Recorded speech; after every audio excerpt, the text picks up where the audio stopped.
بس اوقات رمضان المبارک کی فضیلت بھی سنتے ہیں. رمضان المبارک کی فضیلت زیادہ ہے یا ان ایام کی زیادہ ہے؟ ان ایام کی زیادہ ہے. علامہ ابن قیم رحمۃ اللہ علیہ نے بہترین بات سمجھائی یہاں پر، اور یہ ارشاد فرمایا کہ راتیں رمضان المبارک کی زیادہ فضیلت والی ہیں.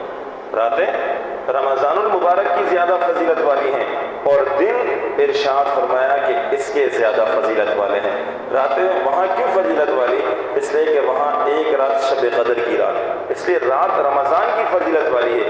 لیکن میرے دوستو دن یہ عشرہ ذی الحجہ جو چل رہا ہے، دن یہ 10 دن ہیں جو فضیلت والے ہیں. ان 10 دنوں کے اندر انسان خوب اللہ کی عبادت کرے.